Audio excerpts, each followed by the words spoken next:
মৰমৰ নৱম শ্ৰেণীৰ ছাত্ৰ-ছাত্ৰীসকল, আজি মই তোমালোকৰ বাবে এইটো ভিডিঅ'ত তোমালোকৰ সমাজ বিজ্ঞানৰ দ্বিতীয় খণ্ড ভূগোলৰ প্ৰথমটো অধ্যায় যাৰ নাম হৈছে ভূপৃষ্ঠৰ পৰিৱৰ্তন, ইয়াৰ পাঠৰ লগত সংগতি থকা কেইটিমান ভিতৰুৱা প্ৰশ্ন আৰু তাৰ উত্তৰ আলোচনা কৰিবলৈ আগবাঢ়িছোঁ। যেহেতু আমাৰ পাঠটোৰ নাম হৈছে ভূপৃষ্ঠৰ পৰিৱৰ্তন, ইয়াত তোমালোকে ভূপৃষ্ঠৰ পৰিৱৰ্তনৰ বিভিন্ন কাৰক, মূলতঃ আভ্যন্তৰীণ কাৰক আৰু বাহ্যিক কাৰকৰ বিষয়ে জানিবা।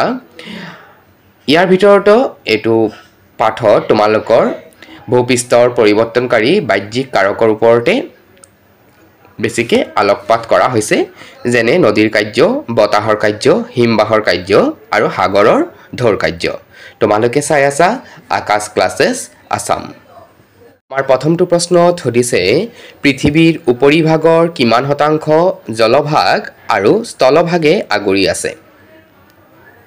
পৃথিৱীৰ উপৰিভাগৰ 71% জলভাগে আৰু 29% স্থলভাগে আগুৰি আছে। 2 নম্বৰ প্ৰশ্ন, ভূপৃষ্ঠৰ পৰিৱৰ্তন সাধন কৰা দুটা বাহ্যিক কাৰকৰ নাম লিখা। ভূপৃষ্ঠৰ পৰিৱৰ্তন সাধন কৰা দুটা বাহ্যিক কাৰক লিখিব পাৰা সৌৰশক্তি, বতাহ। ইয়াৰ বাহিৰেও বৰষুণ, নদী, হিমবাহ আৰু সাগৰৰ ঢৌ কিন্তু বাহ্যিক কাৰক। তো ইয়াৰ পৰা যিকোনো দুটা লিখিলেই হ'ল। ভূপৃষ্ঠৰ পৰিৱৰ্তন সাধন কৰা দুটা আভ্যন্তৰীণ কাৰকৰ নাম লিখা। তোমালোকে জানাই যিবোৰ কাৰকে পৃথিৱীৰ ভিতৰৰ ফালৰ পৰা পৃথিৱীৰ ভূপৃষ্ঠৰ পৰিৱৰ্তন সাধন কৰে তাকে আভ্যন্তৰীণ কাৰক বোলে। ইয়াৰ ভিতৰত ভূমিকম্প আৰু আগ্নেয় উদগিৰণে প্ৰধান। ইয়াৰ পিছত কৈছে ফলক বিৱৰ্তন বুলিলে কি বুজা?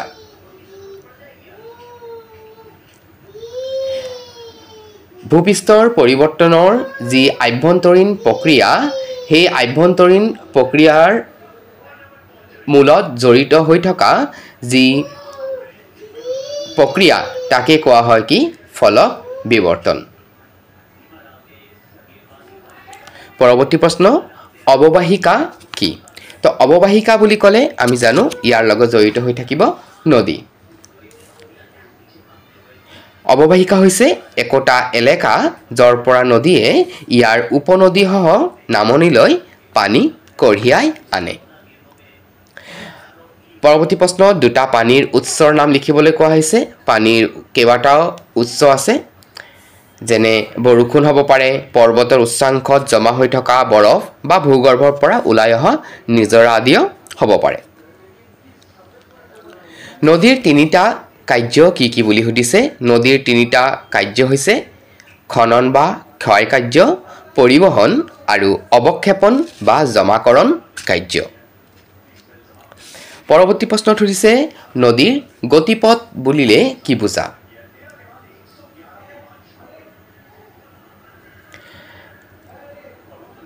নদীৰ গতিপথ বুলিলে উৎসৰ পৰা মোহনালৈকে যি দীঘলীয়া পথেৰে নদী গতি কৰে সেই পথটোকে বুজায়।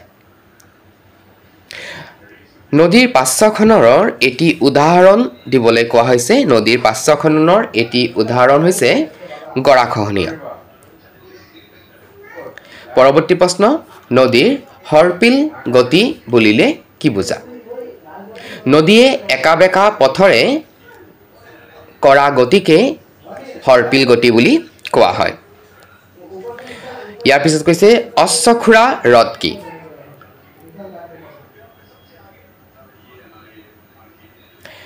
নদী যেতিয়া নিজৰ গতিপথত অতি ভাঁজ থকা অংশ এৰি পোনাই গতি কৰে, সেই সময়ত এৰি যোৱা অংশ সাধাৰণতে ঘোঁৰাৰ খুৰা আকৃতিৰ হয় আৰু পিছত পানী জমা হৈ বিল বা হ্ৰদৰ সৃষ্টি হয়। এনে হ্ৰদকে অশ্বক্ষুৰা হ্ৰদ বোলে।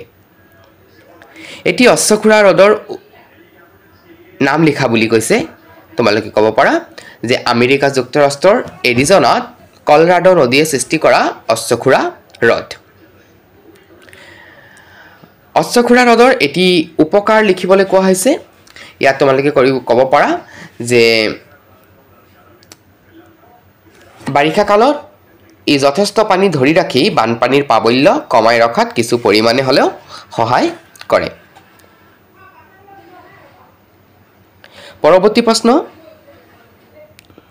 নদীয়ে কোন তিনি ধৰণে গেট কঢ়িয়ায় তোমালোকে জানাই যে নদীয়ে সাধাৰণতে তিনি ধৰণে গেট কঢ়িয়ায় প্ৰথমটো হৈছে ডিজলভ ষ্টেটত মানে কিছুমান পদাৰ্থক পানীত দ্ৰৱীভূত হৈ থকা অৱস্থাত কঢ়িয়ায় দ্বিতীয়টো হৈছে সাসপেন্ডেড ষ্টেট যাক কোৱা হয় অন্য কিছুমান পদাৰ্থক উপঙি থকা অৱস্থা আৰু তৃতীয়টো হৈছে ৰোলিং ষ্টেট মানে অন্য কিছুমান পদাৰ্থক নদীৰ বুকুৱেদি বাগৰি গৈ থকা অৱস্থা তো এই তিনিটাই হৈছে নদীৰ গেট কঢ়িওৱাৰ ধৰণ তিনিটা অৱক্ষেপজনিত অৱয়ৱৰ নাম লিখা এইটো নদীৰ অৱক্ষেপজনিত অৱয়ৱৰ নাম কোৱা হৈছে তো এইখিনি হৈছে বালিচৰ প্লাৱনভূমি প্ৰাকৃতিক বান্ধ বা প্ৰাকৃতিক মথাউৰি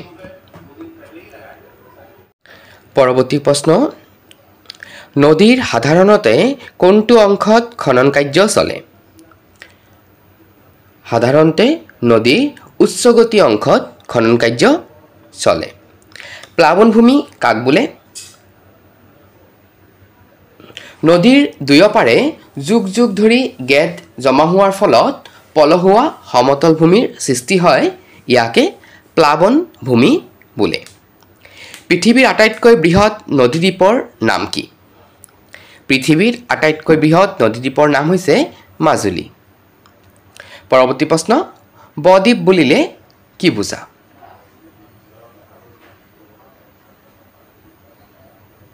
উপকূলৰ কাষৰীয়া অগভীৰ সাগৰত য'ত নৈ গৈ পৰে তাতে নৈয়ে কঢ়িয়াই অহা গেট জমা হৈ দ্বীপৰ সৃষ্টি হয় এই দ্বীপবোৰৰ আকৃতি অসমীয়াৰ ব বা ইংৰাজীৰ ডেল্টাৰ দৰে সেয়ে এই দ্বীপবোৰক বদ্বীপ বা ডেল্টা বোলা হয়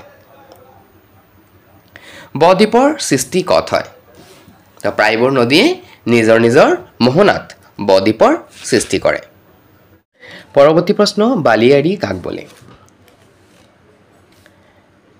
এইটো তোমালোকৰ বতাহৰ কাৰ্যৰ পৰাহে দিয়া হৈছে প্ৰশ্নটো অৱনমন প্ৰক্ৰিয়াৰে কঢ়িয়াই নিয়া ধূলি বালিবোৰ যি ঠাইত জমা হয় তাত মৰুপৃষ্ঠ ক্ৰমে ওখ হৈ পাহাৰৰ ৰূপ ল'ব পাৰে এনে পাহাৰকে বালিৰ পাহাৰ বা বালিয়াৰী বোলে ইয়াৰ পিছত সুধিছে অপঘৰ্ষণ কি ঘৰ্ষণৰ যোগেদি ঘটা ক্ষয় প্ৰক্ৰিয়াক অপঘৰ্ষণ বোলে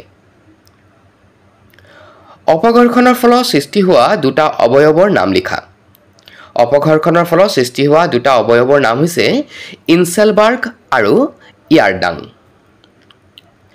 পৰৱৰ্তী প্ৰশ্ন ইনচেলবাৰ্গৰ অৰ্থ কি ইনচেলবাৰ্গৰ অৰ্থ হৈছে দ্বীপৰ দৰে অকলশৰীয়া পাহাৰ বা পৰ্বত ইনচেলবাৰ্গ শব্দটো কোনটো ভাষাৰ পৰা অহা ইয়া হ'ব জাৰ্মান ভাষা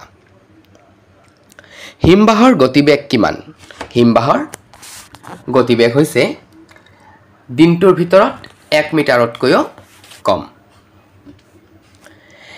পৰৱৰ্তী প্ৰশ্ন গ্ৰাফ কি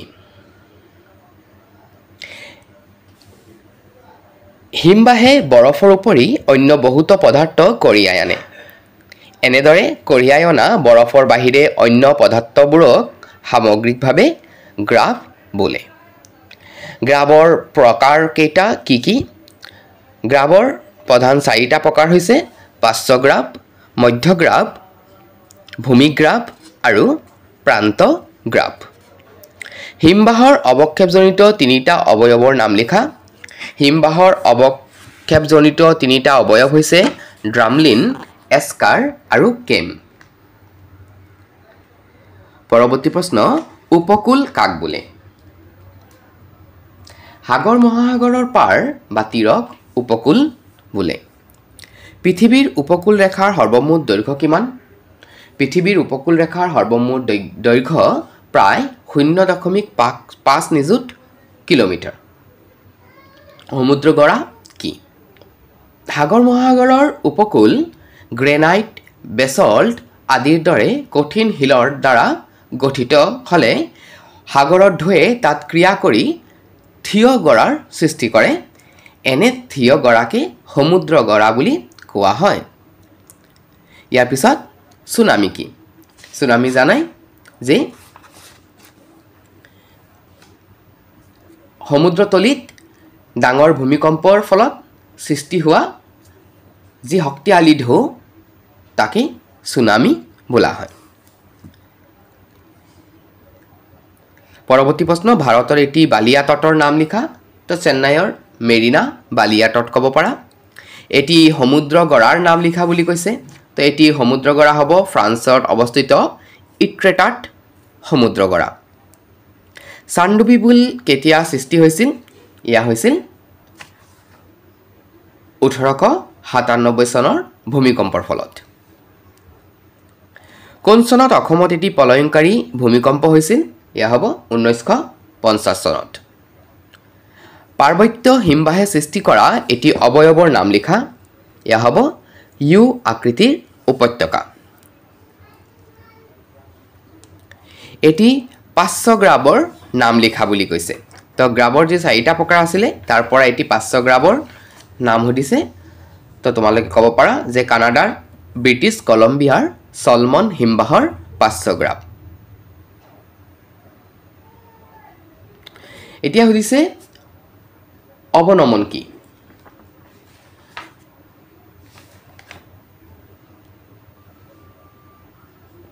ধূলি বালিবোৰে বতাহে অনায়াসে এঠাইৰ পৰা আন ঠাইলৈ কঢ়িয়াই নিব পাৰে এনেদৰে কোনো অংশৰ পৰা ধূলি বালি উৰুৱাই নিয়া কাৰ্যক অৱনমন বোলে আৰু আমাৰ অন্তিমটো প্ৰশ্ন হৈছে বালিয়া তট কি